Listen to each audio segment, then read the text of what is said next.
What's up guys, Luke here with Luke's Points and Miles, and once again, I got a new card. Yes, I'm gardening and trying to get under Chase 524, but that doesn't mean I need to stop getting easy sign-up bonuses, right? I just need to do things in a certain way.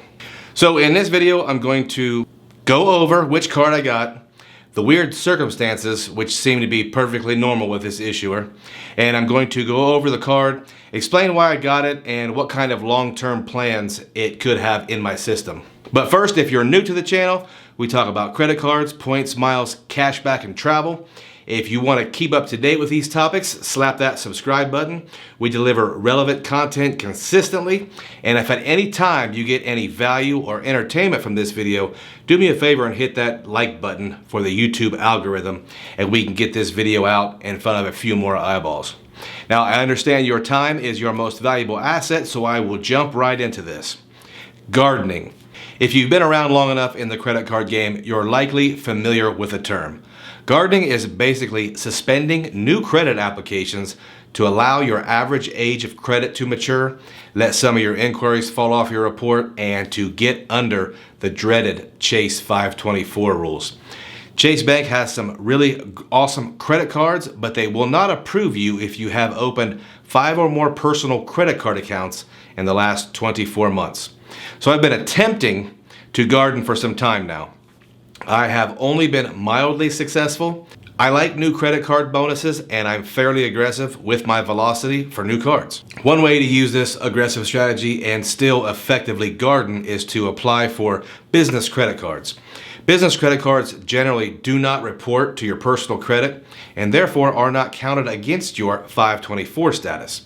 Business credit cards have some other advantages that we will go over in a future video, but in my opinion, business credit is the best kept secret in the game.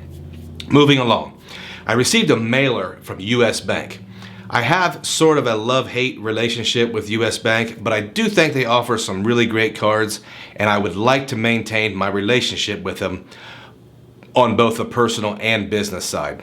The mailer was an invitation to apply for the US Bank Triple Cash Rewards Visa Business Card. This is actually an attractive card on the cashback side, and we'll go over all those reasons in just a few minutes. So I used the code they gave me, and I was immediately told they would review my application and they'd send me something in the mail in 2 weeks. And I was like, hey, you invited me. But US Bank has some kind of quirky practices, so I just tossed the mailer aside and went on about my business. A few days later, I'm checking my US Bank app, looking at my accounts, and I notice an additional business credit card with a $23,000 limit. I thought that was strange because the last business card I got from US Bank, they gave me a $3,000 limit, and I had to jump through hoops to finally get that up to $10,000. So apparently I was approved for the card and it will be sent to me soon. Great, so what is this card all about? Well, for starters, the card has a sign-up bonus. The bonus is $500 for spending $4,500 on the account owner's card in the first 150 days of opening the account. Now, it is worth mentioning that that is on the owner's card. Purchases on an employee card will not count towards the bonus.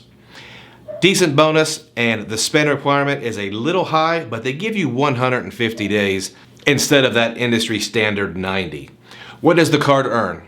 This is where the card shows some value. The card earns cash back, and that can be redeemed in the normal ways, such as deposited into a US bank account, which I have. The card earns 3% back on the following categories: gas and EV charging stations, office supply stores, cell phone service providers, and restaurants. And 5% cash back on prepaid hotels and car rentals booked through the US Bank Reward Center. Now, I have used the Reward Center to book travel, and I have nothing negative to mention. Pretty standard stuff. The card also earns 1% back on everything else. And this card has no annual fee. The card provides some extra value in the form of $100 annual statement credit towards software subscriptions. So if you can use that, you are automatically in net gain territory. Now, here is where the card shines a bit.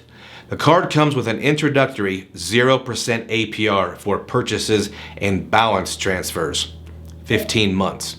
I do want to mention the card has a 3% foreign transaction fee, so this joker will not be accompanying me to Mexico later this month.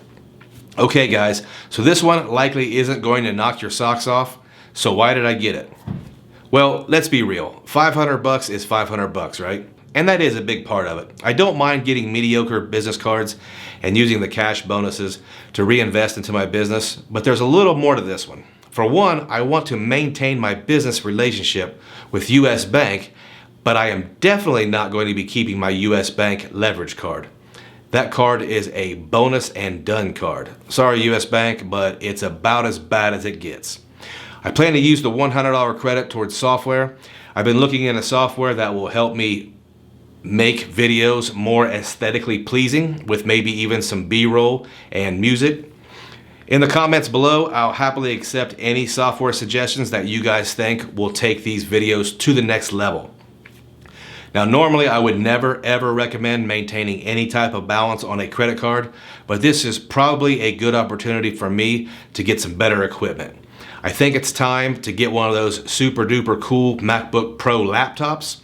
Hopefully getting something a little more high powered with more options can not only help me create better content, but can also speed up the process.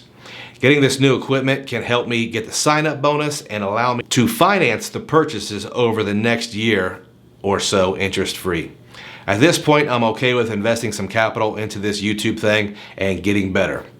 Again, comment below if you agree that the new MacBook Pros are a great product for something like this to make YouTube videos with portable equipment. The other reason I wanted to get this card is I have somewhat of a strategy when it comes to cashback. I've said several times in the past I'm a points and miles guy first, and I hope that never changes. But I always have in the back of my mind, if anything happens, I want to be able to pivot to a cashback setup quickly. None of us know what the future holds, and if anything were to happen to my income or my ability to travel or pay high annual fees, I'd like a seamless transition into a setup that earns cashback without annual fees. Speaking of cashback, I always recommend using a cashback shopping portal when doing your retail shopping. I always suggest Rakuten. Rakuten has really great rates and you rarely ever have to check on any of the rewards. Best part about Rakuten is you can opt to earn American Express membership rewards points in lieu of cashback, making them quite a bit more valuable to us travelers. Use our link below for this weekend's big time holiday offers and you'll get $30 cash back on your very first purchase. Take advantage of this, it's a great way to earn. Guys, if you have time, check me out on socials. Check out my links below. I have links for credit cards, sites that will find you super cheap airfare, and even food delivery services that I find worthwhile. Again, like and subscribe. If you have stayed all the way to the end, I appreciate you and I thank you.